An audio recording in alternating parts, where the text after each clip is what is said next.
Hello and welcome to another week of Core Balance Coaching. And this week is an interesting one. We're going to be talking about why strengthening your core should not be the goal for getting out of back pain.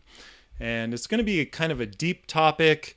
I'm not sure exactly how deep I'm going to go or where I'm going to go. I'm going to start the topic and I'm just going to kind of go off the cuff. It's going to be a very interesting one for people who like to understand why and mechanisms behind processes and what's going on. So if you like that, if you're an engineering type or just want to get a deeper understanding of why sometimes doing a core strengthening exercise routine or certain exercises just in general can irritate back pain or can cause it to even continue to be prolonged. So yes, what I'm saying is sometimes strengthening your core can contribute to persistent back pain. And we're going to assume that the exercises that you're doing for this goal of strengthening your core are safe. So it's not the exercises themselves that are damaging the spine or bad for the spine because it's the exercise's fault. I'm talking about the strategy of strengthening your core should not be the focus, at least initially, in getting out of chronic lower back pain. So I see there are a few people here live. Welcome and glad to have you all. So I will be addressing the chat as I do every stream. We also do have one prepared question to answer from the Student Hub and also, as always, a Student Hub Student of the Week 2 award. So we'll get to that stuff later. Right now I'm going to go into my presentation. I've drawn some images, totally rudimentary, as I like to do on my whiteboard just before this stream. So I'm going to switch over. Thank you for the audio feedback, Marina. I'm going to switch over to my image and we'll start with the first one here. So I got to explain what this is and then we're going to tie this into the message for today. So what this is this is a model that I drew a picture of a model, and the model, if it were real life, this would be something like a fishing pole standing straight up. Maybe you could imagine that the fishing pole is being held in place by something and it's standing straight up from the ground, vertical. And we have weights attached to the fishing pole and it's different eyelets. Sorry, my mouse was on the wrong thing. So weights attached to the fishing pole and it's pulling at different points in the fishing pole and creating bends in this pole. And so you could use this as an analogy for the spine and the tension of the weights pulling on the fishing pole would be the muscles in this analogy. So it's really similar to my illustration that I've used in the past with a tent analogy, to teach what are muscle imbalances. So this is very similar, but we're going to use it to teach you a different message. There's a different message associated with this. So this is a balanced system. We can see that the weight attached to all the parts of the fishing pole is equal. It's 10 pounds and it's pulling the same amount at different points in the pole, and it's creating a natural curvature similar to the curvature of our spine. And so the question here is, if we have an imbalance in our body, can strengthening that imbalance bring us back to this? Okay, so let's look at an example of an imbalanced system or model in this same analogy. So this is the same fishing pole. We have the same weights attached, except one of the weights is not strong enough. It's only a 3-pound weight instead of a 10-pound weight. And it throws the entire system off. Because if it's not pulling back over here enough, then there's accumulatively 20 pounds over here and only 13 over here. So the whole system is being pulled over to the left. Now this is something that could happen in our posture. You may have seen somebody with a posture similar to this. It's very common in the elderly as you get into the very, very late decades of life, like in the 90s, you see this more common. And then there's, a different kind of imbalance, which could be where multiple of the weights are out of balance with each other. And so we can see that we've attached different amounts of weight to each eyelet of the fishing pole, and it just kind of throws us off. And so say if you can already believe or have the understanding that muscle imbalances are correlated with lower back pain, if you haven't watched the masterclass that I teach about this, then I highly recommend that. But in that masterclass, we talk about muscle imbalances. So we're coming off of that assumption that you understand that there are muscle imbalances underlying back pain. And say it's just something like this. And we have a similar situation going on in our bodies, and these represent the core muscles, and they're out of balance with each other and creating a abnormal posture of the spine.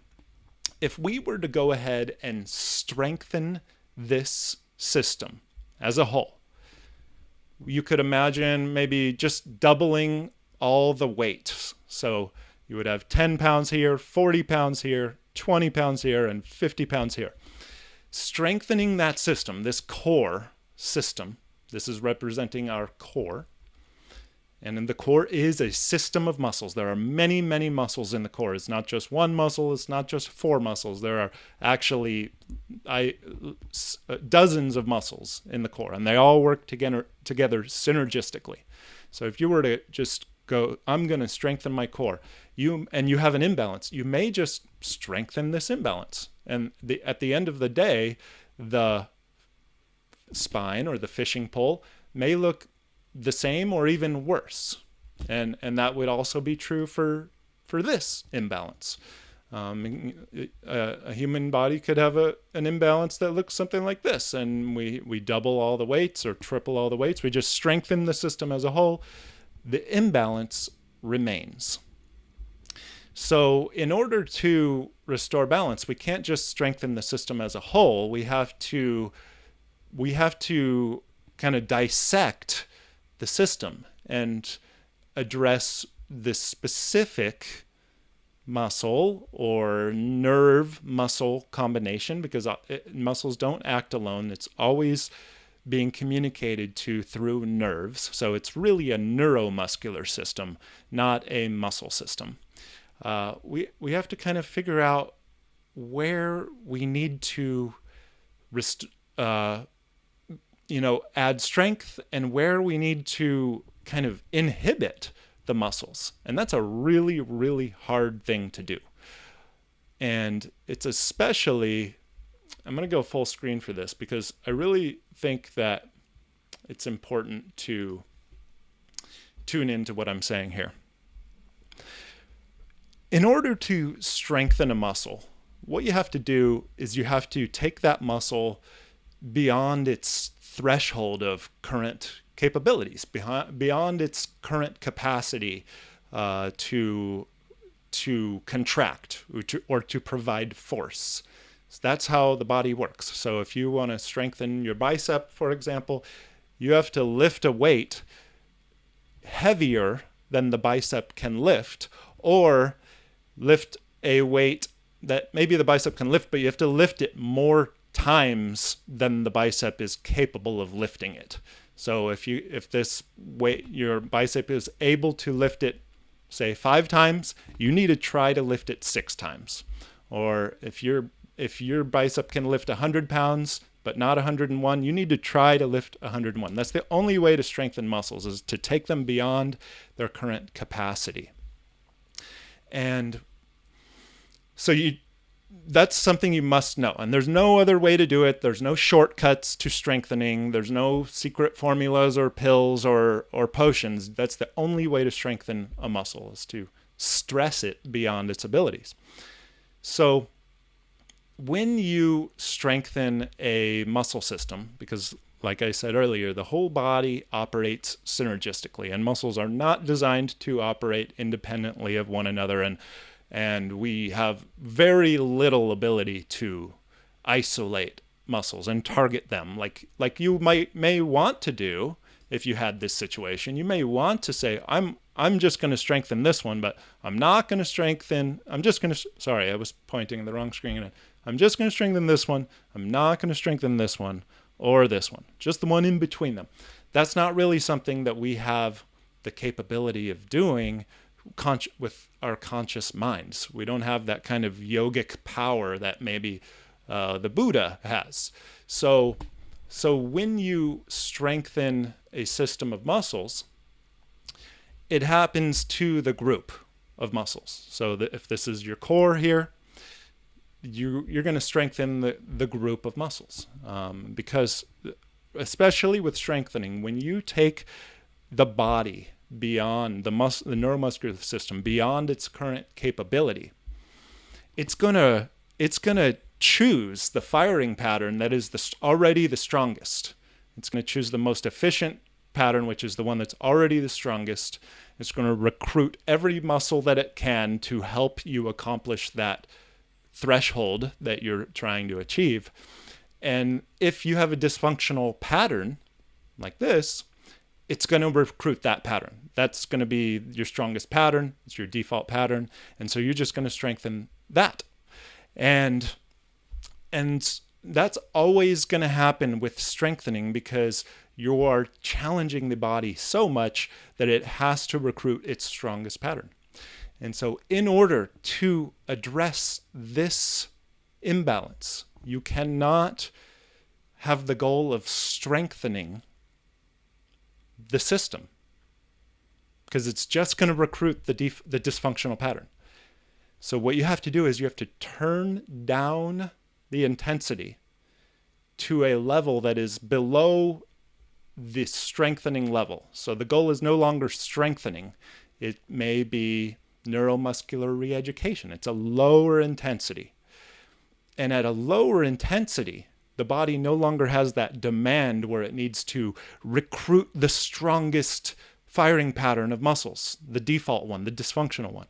The body can now have a choice. Okay, I'm not being stressed beyond my capacity.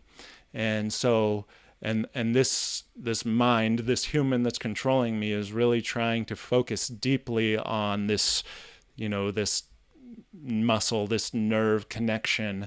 I can do that. I'm capable of doing that because I'm not being stressed to bring in all the resources and all my friends, all my accessory muscles.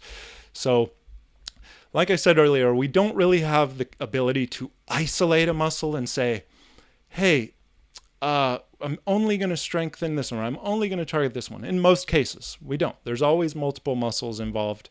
But if we operate at a super low intensity and really focus on our body, we can kind of get there. We can kind of target a certain muscle and not bring on this big power lower back muscle or something so much. And it's only at a below strengthening intensity that we can do that. Because otherwise we have that rule. The body will just recruit the strongest pattern, and it's just not possible. So the goal is to achieve this, and something that's really, really helpful from getting from here, which you could actually compare this in this analogy. You can compare this position or even this position to an infant or a baby. They start life curled up. And what we end up doing by the age of 4 years old is we open up. We have perfect posture and movement. And what really helps an infant or a baby to open up is the floor. The floor is, it provides a flat surface that we can connect to. And if you haven't noticed, an infant or a baby is not operating at maximum strength, maximum intensity. It's a lower intensity level of development of the body, and they are developing those smaller core muscles first. The core is the strongest in a baby. And I'm watching this right now with my 6-month-old son. He's just now developing arm and leg strength. He's just now developing the ability to be in the quadruped position on his hands and knees, getting ready to crawl. And his arms and legs are just now, they're not even ready yet to crawl. But the first 5-6 months of his life was really just core development. And he was on the floor, and we were on the floor, and it was a fantastic environment to bring the spine and the muscles around it into balance with each other. And so that's what we aim to do in the program. And this is almost, I feel like, a soapbox from me to, if you haven't yet been convinced, to educate you on why it's so important to drop your intensity down in order to regroove a new movement pattern that is not your default pattern, that is not the strongest one. And that's a hard thing to do. We want to train a pattern that's not very strong, that's inhibited, and we have to find that inhibited pattern. And it just so happens that it's really helpful to mimic or model after the way that we originally learned how to move. And that natural environment of the floor and our bodies connected to it and being able to push away from it is a great way to do that. And we don't, in that environment, we don't have to pick this muscle. We don't have to hand pick the muscles to train and say, all right, I'm going to train this one, I'm going to train this one. The floor and pushing away from it and modeling after our development just tends to find those ones that need to be brought up. And what we're bringing up is the communication from the brain to the muscle, the neuro part of the neuromuscular system. So we're increasing not the strength of the muscle, but we're increasing the communication channel, which is the nerve, to the muscle, and maybe growing that channel, that nerve, bigger so that it becomes not just a dirt road or a trail on a dusty hill, but it turns into an actual paved road, or maybe a super highway, like the nerve communication to this muscle. And so once we can increase the communication to that muscle, then it can eventually, through progressive and gradual training, because remember, we can't do high intensity, so we have to stay low, and we got to do it consistently and progressively over time, and just add a little bit as we learn this muscle more. Then maybe someday it can become a default muscle, a default firing pattern. And once you have that muscle, whoops, wrong switch here. Once you have that muscle system back in balance, because you've improved the communication to this muscle or this muscle, and it feels more back in balance, you can then begin to strengthen the system. You can double the weight here. 20 pounds, 20 pounds, 20 pounds, 20 pounds. And guess what? That system will still be in balance. So you have a stronger system, but before you do that, it must already be in balance so that you're not strengthening the dysfunction. So that's my presentation for today. Hopefully it makes sense to you. And I'm going to tune into the chat and see how you guys are doing. Feel free to ask any questions or offer any challenges, or if you're confused about anything, I'm happy to answer any questions about this. Or as usual, I will be answering, every type of question today. So let's see what I can do with bringing the chat in. And so you guys can see yourselves. Hello to you guys. And we'll take a quick look at the bottom here.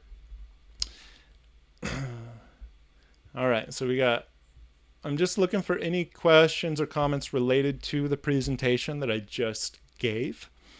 And if you're just tuning in now, I highly recommend starting this from the beginning of the presentation so you can get the background on what really the message is.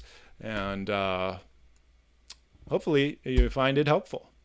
So I'm getting some positive feedback. So great explanation, great analogy. Thank you guys. I really appreciate that. That helps me to know if the things I'm saying are helpful.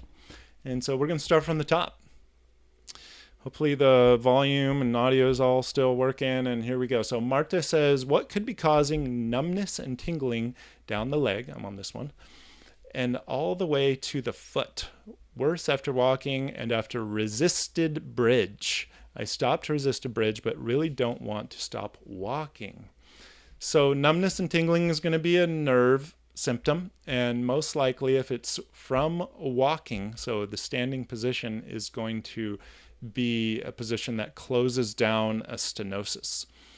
And so if the symptom, it really could be, I can't know for sure. I will say the answer is I don't know. But the options are really most likely going to be stenosis, so the closing down of the space from standing and having potentially, tight hip flexors or anterior pelvic tilt. Or it could be just the position that the disc is in, a bulge on the disc could be pushing more on the nerve from standing or walking motion. And so all the way to the foot is, most likely going to be an L5, potentially S1, maybe even S2 nerve root. So it's down in the sacrum. Those all go into the sciatic nerve eventually. So you could call it sciatica. And the resisted bridge is another position that brings you into stenosis. So that would be another indicator that you want to consider biasing yourself to more of a posterior pelvic tilt. And we teach that in the program, not by squeezing your glutes, but by engaging your abdominals. And that takes a lot of practice to bring the pubic bone forward.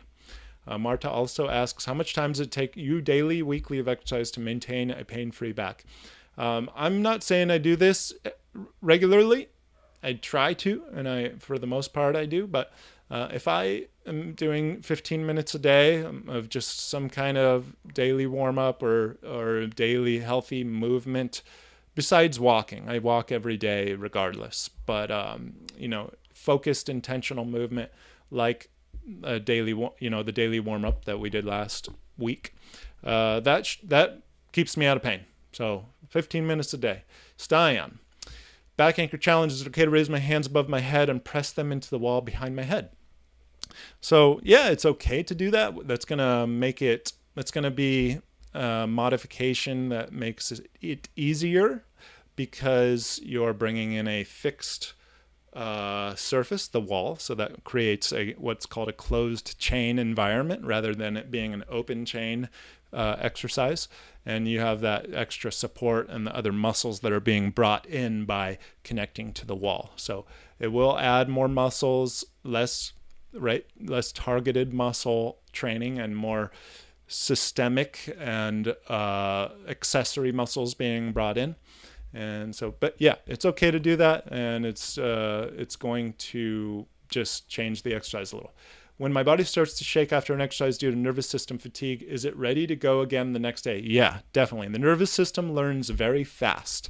And that is why a lot of people experience relief and benefits really early on in the program. It's not actually changes in the muscle shape or the bulk of the muscles. It's actually the nervous system that's learning and communicating differently from the training. So yeah, it learns very fast, and you can train it every day. You should. Carol, new student. Hey, welcome to the stream, Carol. Deborah, looking for some advice on TFL to IT band strain. thoughts on releases? Not a big fan of releasing the IT band. TFL you can release through, self-myofascial release, foam roller, or a trigger point ball rolling on it, or getting someone else's hands in there. IT band is pretty static, but underneath that is the quad muscle, the vastus lateralis, which tends to get very strained and overused. It's called quad dominance. So I would consider looking at that muscle and the quads and how much you're using them. Thoughts on releases. Can't find a way to use my anchors for this area. Yeah, so it gets overused as a typical pattern because it's part of just the predictable dominant muscle group that tends to compensate and take over for other muscles. So one of the best ways to release the strain and the workload on this area is to strengthen the glutes and increase the communication to the glutes. So it's not just strength, but it's also getting them to be, this is kind of another thing related to the topic of the stream, but what's more important than having like brute strength in a muscle group. I'm gonna go full screen for this too. So more important than having brute strength in a muscle group, like say the glutes. So you could lift 1,000 pounds. It's brute strength and it's like one hard lift, right? What's more valuable than that in your day-to-day life is having endurance in a muscle group. So being able to use the glutes not just for one big powerful burst of motion to lift 1,000 pounds, but being able to connect to the glutes and stay connected to them or engaged. Or we're talking about mostly in this program the deep abdominal muscles. But whatever it is, if it's a good healthy spinal support muscle like the glutes, to be able to use them maybe for a 30-second activity continuously. And so that would be called endurance rather than strength. And it requires a strong neuromuscular connection because it can be easy to just pulse a muscle. A lot of people, when they say do your Kegels, they just pulse the Kegel. But what's a lot harder than just doing a single Kegel rep is holding a Kegel and breathing. So it's a really good example of the different type of training that you would want to do for functioning in your daily life. It's more about endurance than brute strength. So definitely tied into the topic of the stream there. I could have gone on about that a lot more as well. All right, let's get back to, so Deborah, glutes, not just strengthening, but also just using them through your movements, and it can take the strain off the quads and that muscle region of the body. One girl's Vintix, first time here. All right, welcome to the stream. Yeah, all right, cool. Fuzzer, good to see you. Brassy Brunette, I've been doing PT for the last 3 years for left SI joint and left leg sciatica. Therapist has me working core, glutes, and stretching piriformis. I don't know if I'm making headway or not. Okay, Brassy, well, the best way to know if you're making headway is through the communication that your body is giving you. And the most obvious communication is pain. So are you experiencing a reduction in symptoms, pain, nerve symptoms? Or the other, communication that is awesome is feelings of relief or like good feelings when you do something that, was really good for you. And then you're like, man, I feel good right now. That's not just I was going to run an ad. I'm going to skip that. I don't want you guys to have to watch an ad right now. That's no fun. So it's not just a reduction in pain, but the body also communicates those good feelings of like euphoria. So if you're not getting either of those, then I would say that's a good indicator that you're not making headway. And if you are, then you're making headway. But that's the overall goal here, is for the body to function better and feel good. And usually if it's functioning better in a healthier way, it will send you good feelings or reduce the bad feelings that it's communicating to you, which is intentionally, telling you that to change something. I am currently seeing a PT who's having me do McKenzie style press ups every 2 hours. What is your opinion on this movement, and could it be counterproductive to your program? So Kyle, definitely gotten this question before, and I've spoken a lot about McKenzie just over the years, I guess. I don't know how many years. I don't know if I've gotten to 2 years of these weekly streams yet, but in the Q&As. So it'd be hard to find them, but I'll do it again right now. So McKenzie can be useful for certain scenarios, and it can be actually harmful for other. And the only way to know is, like, I literally could repeat everything I just said to Brassy Brunette above right here. And the only way to know is just how, through what your body is telling you during, after, immediately after, and like hours after you do the activity. So if you're doing a McKenzie and during it feels fine, after you feel better, then that's a sign from your body. But is not going to be automatically good for you. And it actually, in my story, in my case, back in 2013, I was instructed to do McKenzie by one of my professors in physical therapy school, and I had to go home from school for the rest of the day because I was getting so much nerve symptoms in my legs that I had to just lay down in bed for the rest of the day. That was not a good sign from the body, right? But that was a doctor of physical therapy professor that that was telling me to do that. So the clinician can't really know. Even a radiologist that can look at your bulge and say, yeah, your bulge is right here, and maybe doing McKenzie will push it back in. I don't even know if that's possible. I think it's just got to be experiential and just really tune into your body. And like I said, it could be hours later, or you're doing it every 2 hours, so really it should be compounding. You should have your answer already.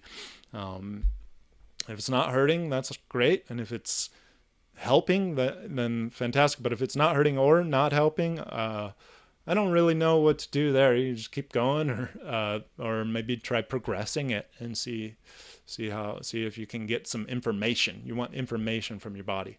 Your day 3 module 1. All right, cool. Keep going, Kyle. John sore again after 5-10 minutes walking after sitting. Okay. I get sharp pains in my glutes and pins and needles in my buttocks and base of my feet. These go away after 40 minutes of walking. Any suggestions? Welcome. That's real interesting. It's a real specific sequence of events. So after 5 to 10 minutes of walking, after sitting, you get those symptoms. And then it sounds like you have them for about 30 minutes and then they go away. But it's not, you don't have them for the first 10 to 10 minutes of walking. It's really interesting behavior of the nerves. And I could only imagine that since you mentioned it happens after sitting, that I would imagine that's related. So if you went for a walk where you were not sitting beforehand, if I could assume that it doesn't happen, then that leads me to just jump to the conclusion that sitting is correlated with all this. And what I don't really know. It sounds almost physiological. It almost sounds like a fluid flow thing where, maybe when you first stand up, the fluid it kind of beats me there. But my suggestion would be sit less and walk 40 minutes more often. Yeah. Or maybe if you sit less, you don't have to get to 40, you can get to 30.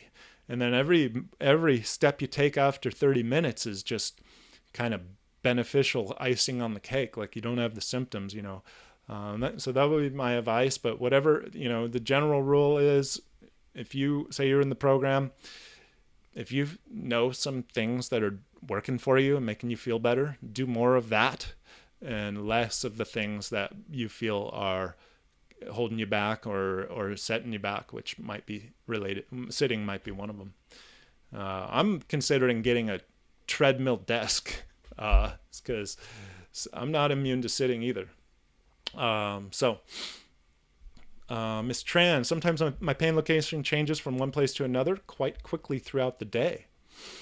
For example, it's on my buttock for a few minutes, then groin, then lower back. I just keep moving around like a circle a couple times per day. Does it indicate anything? It does. It indicates that your pain is not, I consider it a good sign within the category of chronic pain, because the worst thing is pain that does not change or does not move. It's unrelenting and it doesn't go away no matter what you do.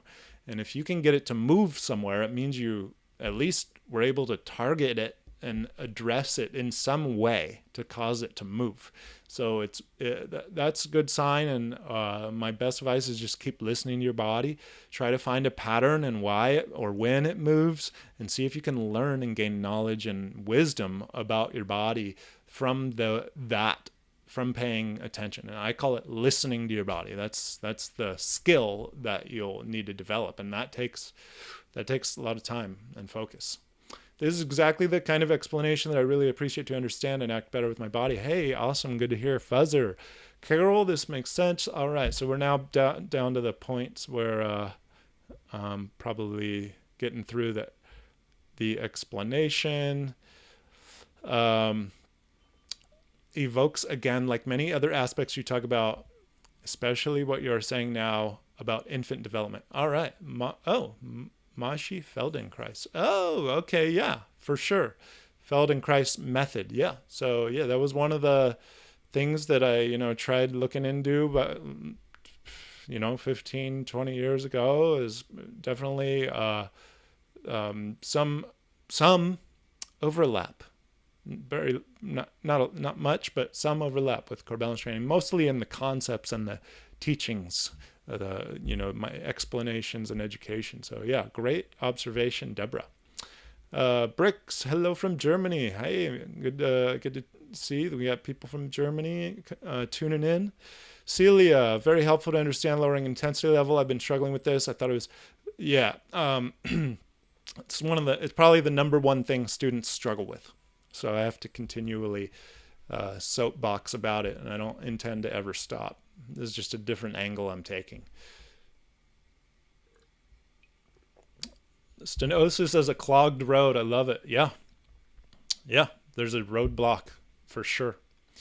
Do you know PRI? What do you think about it? I feel like I've heard of that, but I can't think of what it is right now. You can remind me if you want.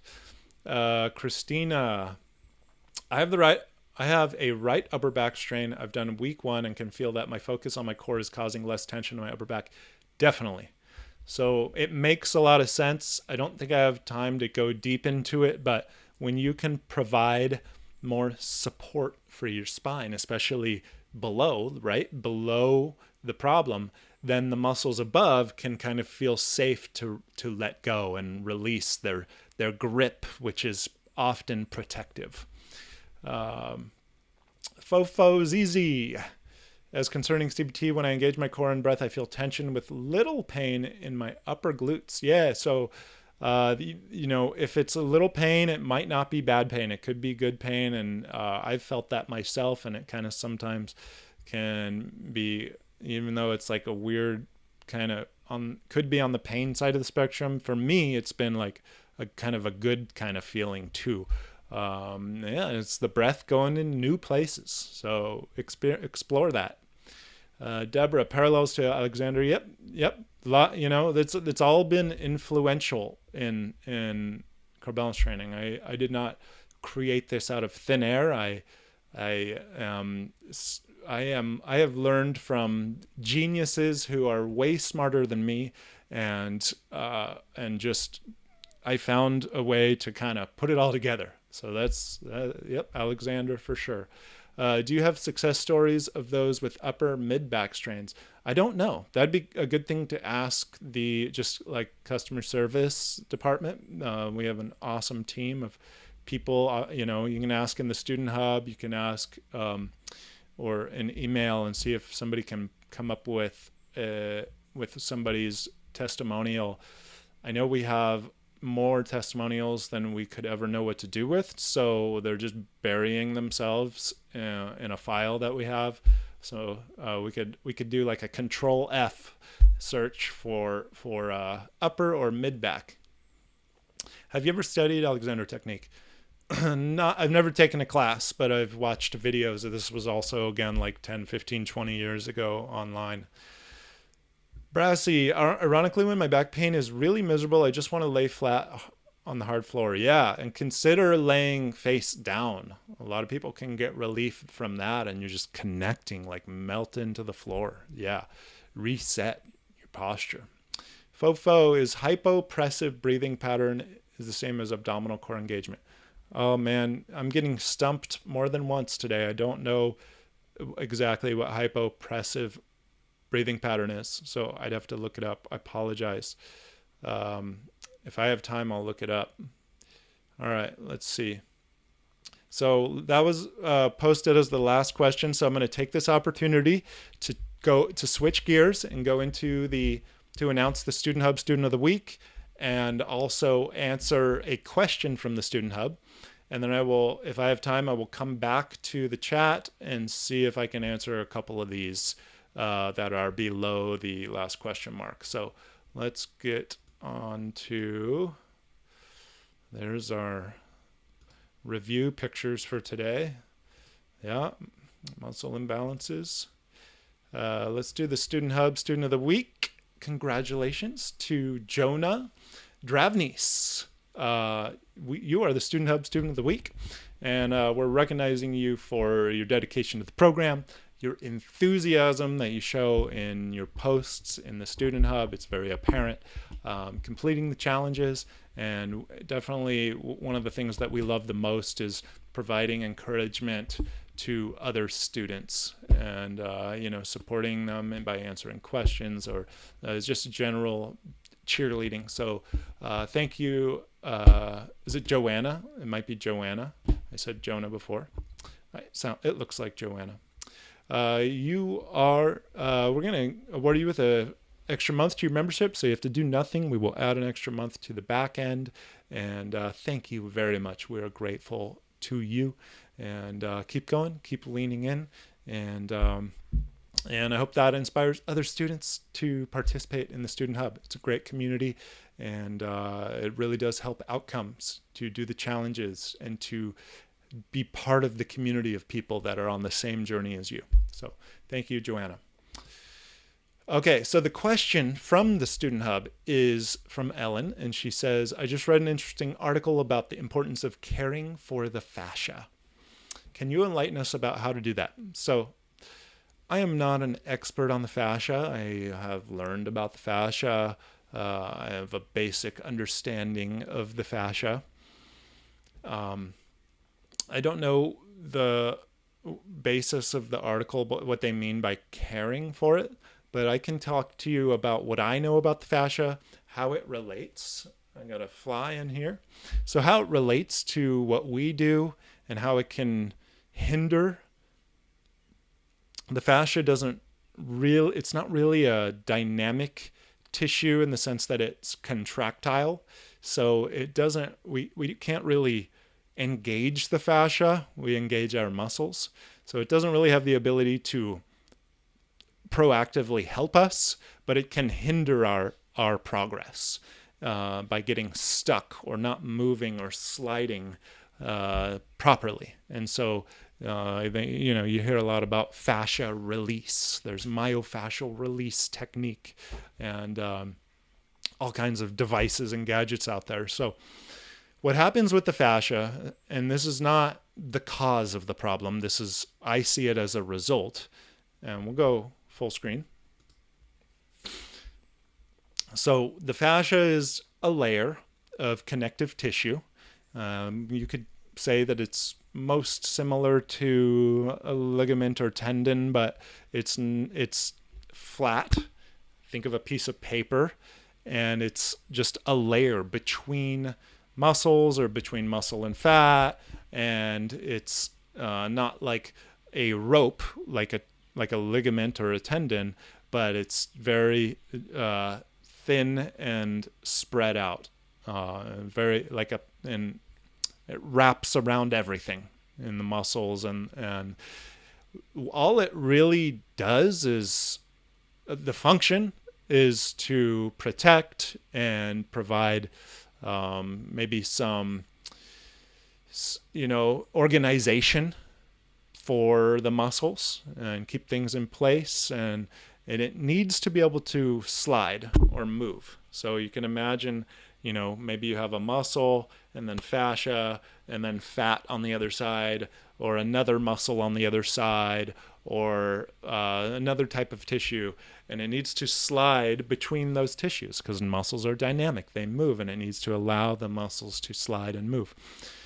And if it doesn't, then it can create problems. The muscle's not able to function properly, the joints or the tissues aren't able to move properly, and we call that an adhesion. When this fascia gets stuck or glued to another tissue. It could even get glued to another piece of layer of fascia. And so those adhesions just restrict movement. And like I said, it is not the cause of a problem. It is not the root cause of a problem. I don't believe that it begins with an adhesion in the fascia, that a problem begins with that. I think an adhesion is a result of another problem. Maybe the tissue is not functioning properly or moving frequently enough, or maybe even hydration, not enough hydration.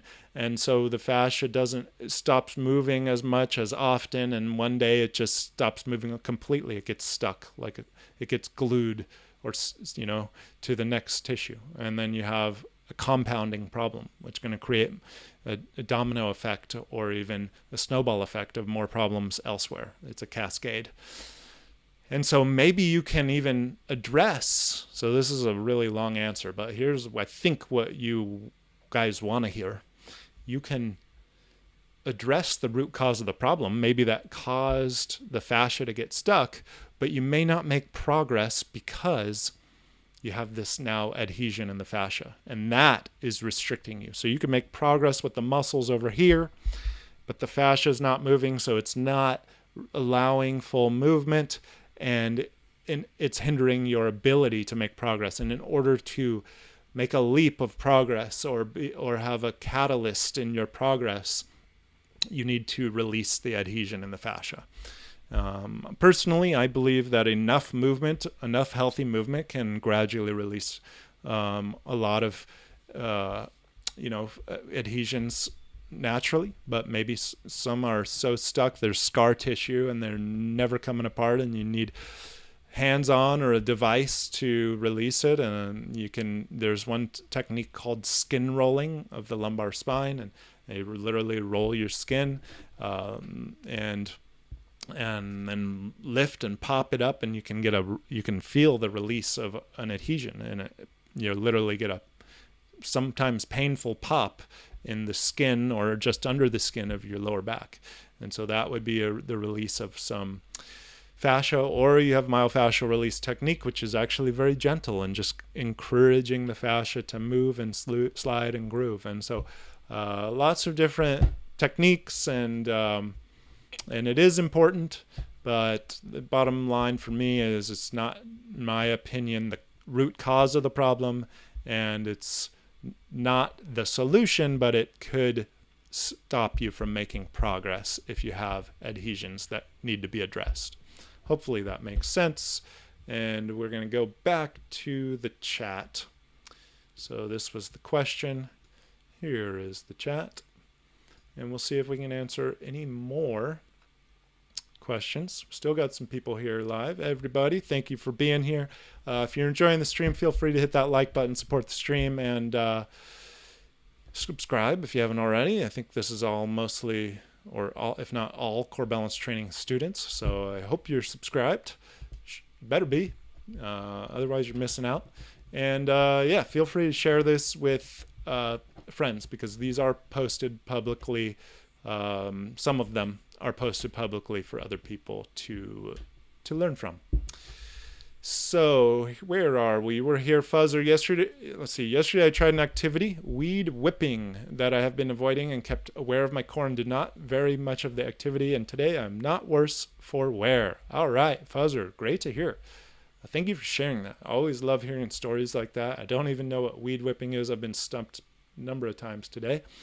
Christina, I've been practicing the breathing, my low back while keeping my core engaged, but I feel I don't get deep breaths in and want to breathe into my lungs. Is this okay? So it's a fine balance between trying to over pressure your breath down low and allowing breath to go in other places. So what I mean by that is changing your breathing pattern is so deeply ingrained that you're not going to be able to change it overnight or even over a week or 2 weeks. It takes months to change a breathing pattern. And so I would say just gradually have the intention of breathing low into your lower back and increasing the intra-abdominal pressure. And over that period of weeks and months and years, it may get easier to do that. And as the tissues in your lower back and your sides can expand more because they're getting that constant, expansion of the breath throughout the day, and they're getting more supple, then it just everything adapts gradually. And so that would be my advice. Be patient. It takes a lot of patience, this whole process. And definitely allow air to go in your lungs. That's where the blood exchange happens. So but we don't want to completely close off, the pressure into the abdomen and just breathe completely into the chest or into the belly. The intention should remain the same throughout. All right, Deborah, thanks for the feedback. We're going to go till 1 o'clock. We're going to go to the hour. Pam, I have scoliosis in lumbar. I've been working with weight machines. I've learned a lateral hip move to make my hips symmetric and anterior tilt. So I need good position for all my weight machines then? Yeah, definitely. I'm not a huge weight machine person. I think that there's too much guidance and support provided by machines. So it is mimicking more of a machine than a human movement, which is in all planes of motion, 3-dimensional, and requires stability and control from all the muscles around the movement, the joint, to maintain stability and control, your foundation. And when you do machines, the machine is doing that for you. All you have to do is push as hard as you can, and it's going to guide you perfectly in the motion, so you don't need to develop any control at all. It's just pure strength. So that's what I have to say about machines. And it's not about what you do, it's about how you do it. So you always want to focus on your position and form. And the floor, the ground, is also good for scoliosis. So if we take, one of these images right here, and instead of being front to back, we turn the person and say, this is the forward view. This is a scoliosis view of the person. The floor is still helpful for that as well, for realignment. So, yeah. Let's see. Tiff, I was doing great and then hurt my back after opening a window. Started at week 1 again. Do I progress again, and I go back to week 6 where I was now and I feel better? It's all going to be dependent on how your body feels. I would recommend definitely prioritizing listening to your body, letting it be the guide. I would progress through again, personally, but it may happen at a faster pace than you did the first time, because you have muscle memory, you have taught the nervous system to some degree, but there was a setback. And when there is a setback, the body has the tendency to resort to previous patterns, the stronger default patterns that it and the new learning that it developed is still there, but it has shifted away from that. So you have to remind your body. And I would just go through the process again, just know that it's not going to take as long, and maybe you can, just flow through a lot of this stuff. But listen to your body and let that be the guide. Tilly, I'm only on day 2, L5 disc problem down my right leg causing a limp. When I lay on my back, I can't put my right leg straight out. Will this help with that? It can. It could.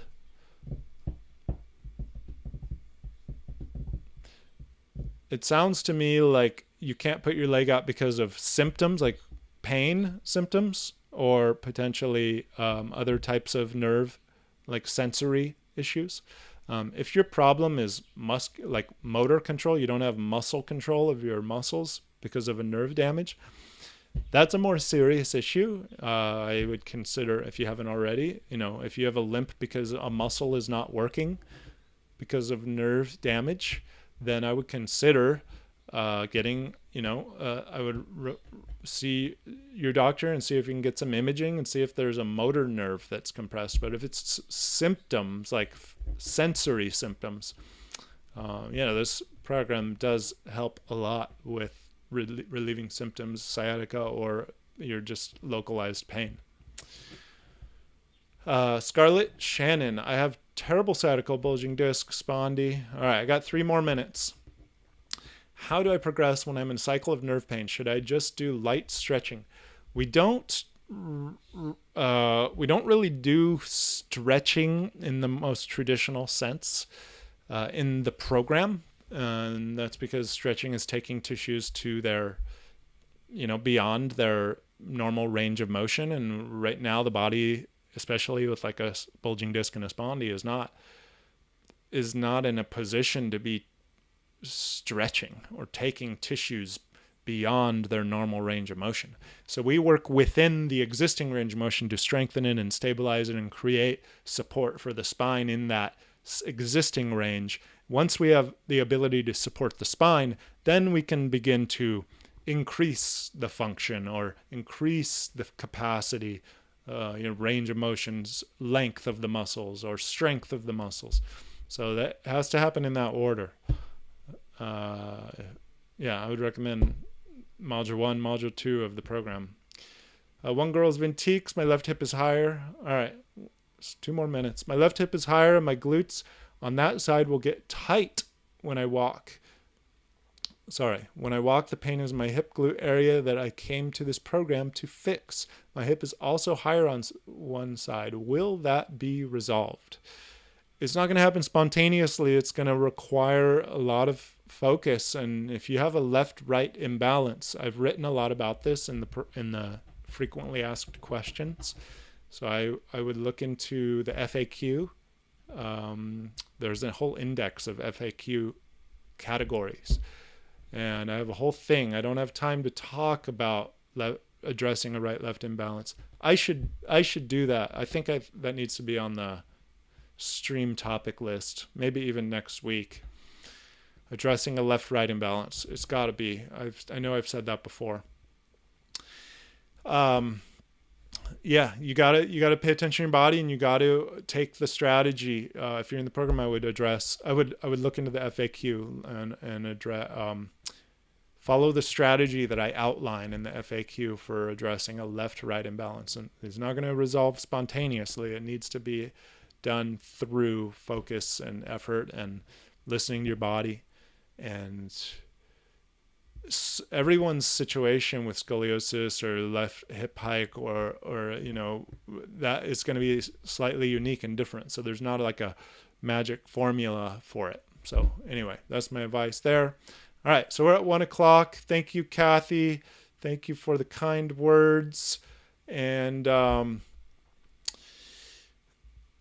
Christina, last question I'm going to answer. I find I need to engage Kegel muscles when breathing in the lower back, or am I putting too much pressure in the breath in the lower back? Yeah, don't Kegel while inhaling. Kegel while you exhale. And we can talk more about that later, but the pelvic floor can relax down on the inhale, and then Kegel up on the exhale if you're trying to override the natural flow of the pelvic floor muscles.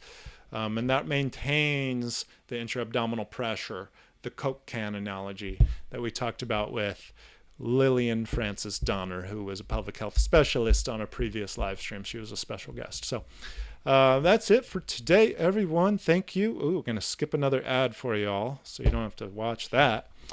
And I'm not going to do a conclusion because I said so much, but I hope you can understand why it is more important to develop the restore balance in your core before developing the strength of your core. And I encourage you, if you didn't watch from the beginning, I would go back and start the stream from the beginning. And thank you all for being here. I am grateful for every one of you leaning into your health and your body and your core. And until next time, get down on the floor and connect to your core. All right. See you next week.